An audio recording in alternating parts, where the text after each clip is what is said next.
بسم اللہ الرحمن الرحیم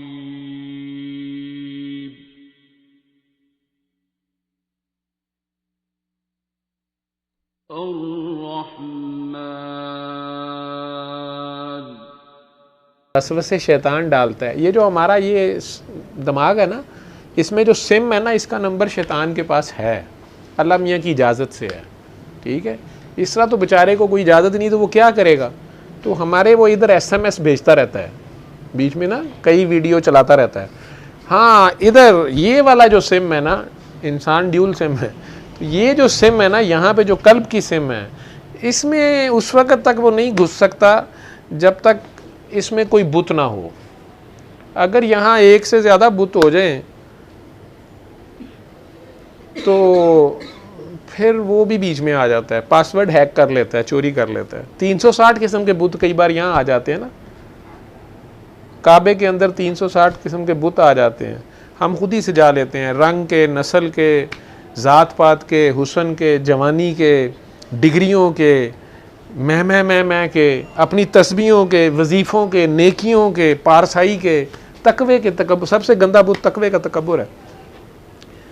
شیطان بیچارہ یہاں سے مار کھا گیا تھا، باقی سارا اس کا ٹھیک تھا. اس جتنی عبادت ہی کسی نے نہیں کی، بہت بڑا عابد اور زاہد ہے، لیکن بس وہ یہی بس مار کھا گیا کہ میں تو بہت پاک صاف ہوں. آپ نے اتنا پاک صاف ہو کے کیا کرنا ہے؟ شیطان اتنا پاک صاف تھا.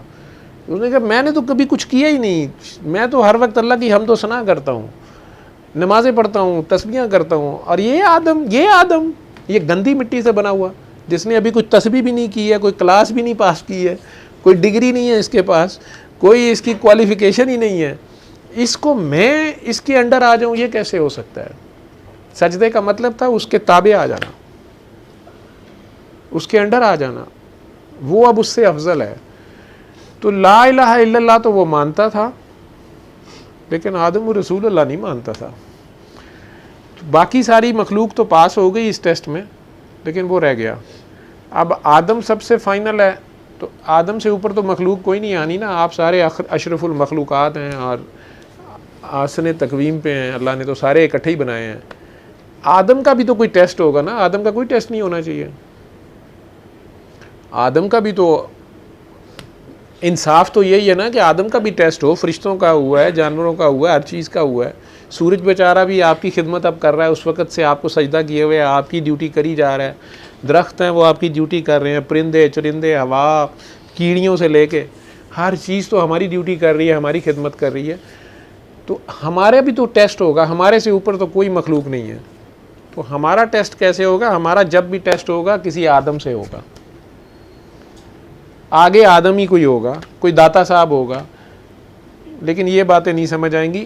آدم کا ٹیسٹ، یوسف علیہ السلام کے بھائیوں کا ٹیسٹ یوسف علیہ السلام سے کر دیا جائے گا. تو لا الہ الا اللہ تو وہ مانتے ہوں گے، لیکن یوسف رسول اللہ ماننے سے انکار ہو جائیں گے. نہیں یہ تو ہم سے چھوٹا ہے، اس کی تو ابھی کوئی کوالیفیکیشن نہیں ہے. لا الہ الا اللہ ابو جہل بھی مانتا تھا، وہ بھی اللہ ہی کہتا تھا، لیکن محمد رسول اللہ ماننے پہ تیار نہیں تھا، عبداللہ کو ماننے پہ تیار نہیں تھا. بندہ خدا، یہ بندہ خدا نہیں، میں کیوں نہیں، میری کوالیفیکیشن زیادہ ہے. ٹھیک ہے. اسی طرح ہمارے سامنے بھی زندگی میں کہیں کوئی اللہ کا بندہ آ جاتا ہے جو ہمیں نہیں پتا ہوتا کہ وہ اللہ کو اس کی کوئی ادا زیادہ پسند ہوتی ہے، کہ وہ قرب میں زیادہ ہوتا ہے، اس نے کوئی قربانی زیادہ دی ہوتی ہے، اللہ کے لیے دی ہوتی ہے، اللہ نے مانگی ہوتی ہے. اولاد کی آزمائش بہت بڑی ہے، جیسے وہ بتا رہے ہیں، جان کی آزمائش، مال کی آزمائش، کربلا میں ساری عزت آبرو کی بھی آزمائش، سارا کچھ، کاکیاں ساتھ ہیں، سارا کچھ ہے، وہ ساری آزمائش اکٹھی بھی لے لیتا ہے. یہ اس کی مرضی ہے. اگر آپ اللہ کی خاطر قربان کرتے ہیں تو پھر آپ قرب میں ہوتے ہیں، اس کے قرب اس کی قربانی سے ملتا ہے. احسان اس سے پہلا سٹیپ ہے، اور عدل منیمم ہے. جو منیمم کرنا ہے وہ ساروں کو ہی کرنا ہے. ساری کائنات اسی کے گانے گا رہی ہے، وہ ہمیں سمجھ نہیں ہے کہ وہ کیا کر رہی ہے، وہ عدل ہے.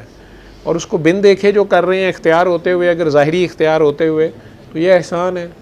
لیکن اگر وہ اس کے باوجود پھر کچھ مانگ لیتا ہے، آپ کی عزیز ترین چیز مانگ لیتا ہے اپنے لیے اللہ کی راہ میں، تو یہ قربانی ہے. قربانی شرط ہے اس کی اللہ کی خاطر. فصلی لربک ونحر جو کہتے ہیں نا، وہ یہ ہے کہ میں نے تمہیں پاکی عطا کی ہے لیکن شرط کیا ہے, اور بھی پاکی کوئی لینا چاہتا ہے, آپ کہتے ہیں نا پاکی چاہیے مجھے, وہ کہتا ہے نماز قائم رکھ. نماز اس کو دیکھتے رہنے کا نام ہے, میرے سوا کہیں نہ دیکھی, میرے سوا کسی سے نہ مانگی, میرے سوا کسی اور کی طرف خیال بھی نہ جائے. یہ نماز ہے 24 گھنٹے کی, ہر طرف آپ کو اللہ نظر آئے, بیمار کی تیمارداری, غریب کی مدد, مسکین کی مدد, یتیم کی مدد. یہ علماء حضرات کا کام ہے, وہ آپ کو بتائیں, میری تو سمجھ کم ہے, ہو سکتا ہے امی میں ہذیان بکتا رہوں, میرا اس میں کوئی تعلق نہیں ہے, میں امی کو الٹی سیدھی تشریح کر دوں. جو علماء حضرات آپ کو کہتے ہیں, لیکن موٹی بات تو انہیں بتانی چاہیے آپ کو. صلی ربی کا ون نہر کیا ہے؟ سورہ کوثر میں جو اللہ فرما رہا ہے, سرکار کو کہہ رہا ہے, ان کی پوری نسل کو کہہ رہا ہے کہ ہم نے آپ کو پاکی عطا کی, لیکن شرط فارمولہ کیا ہے؟ فصلی لربی کا ون نہر, نماز قائم رکھ اور قربانی دیتا رہ. قربانی بکروں کی نہیں دینی قربانی, ٹھیک ہے. اسماعیل علیہ السلام کی قربانی ابراہیم علیہ السلام سے مانگی گئی ہے, حالانکہ انہوں نے دعا مانگی ہے کہ میرا یہ بیٹا جو ہے اسی میں سے آخری نبی ہو. اللہ کہتا ہے پہلے اس کو چھری پھیرو. اگر وہ چھری پھیر دیتے ہیں, وہ ذبح کر دیتے ہیں اسماعیل کو, تو پھر کہاں سے نسل آئے گی؟ وہ تو دعا کچھ اور کر رہے ہیں اور اللہ اس کے اپوزٹ ان سے مانگ رہا ہے قربانی. لیکن انہوں نے اپنی خواہش کی قربانی وہاں کر دی ہے. انہوں نے کہا ٹھیک ہے. کیوں؟ ان کا یہ ٹیسٹ اللہ نے لیا نا اللہ کی راہ پہ. پہلے اس سے پہلے بی بی ہاجرہ کو چھوڑ گئے, اس وقت بھی بیٹا پیدا ہوا ہے, اس بوڑھی عمر میں جا کے بیٹا پیدا ہوا ہے, پہلے آگ میں, کتنے تو ٹیسٹ ہیں. تب ابراہیم علیہ السلام 7ویں آسمان پہ ہے نا,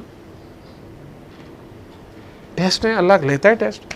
تو وہ اس کی اپنی مرضی ہوتی ہے, وہ تو اس کے خاص لوگ ہوتے ہیں نا. اسی طرح اولیاء میں بھی کئی ٹیسٹ دیتے ہیں. جیسے داتا صاحب کی میں بات کر رہا ہوں کہ وہ سب جنگل بیابان میں سے کراس کرتے ہوئے ادھر آئے. کیوں آئے؟ آج پورا لاہور مسلمان ہے, اور واقعی ماشاءاللہ اتنی توفیق ہو گئی ہے کہ اب ہم داتا صاحب کی غلطیاں صحیح اور غلط نکالتے ہیں. وہاں یہ ٹھیک ہو رہا ہے, وہاں یہ غلط ہو رہا ہے. داتا صاحب مر گئے ہیں کہ زندہ ہیں, جانا چاہیے کہ نہیں جانا چاہیے. ہمیں اتنا ماشاءاللہ علم حاصل ہو گیا ہے کہ جس سے اللہ لیا ہے اسی کو ناپ تول رہے ہیں. اللہ معاف کرے اس وقت سے. علم القرآن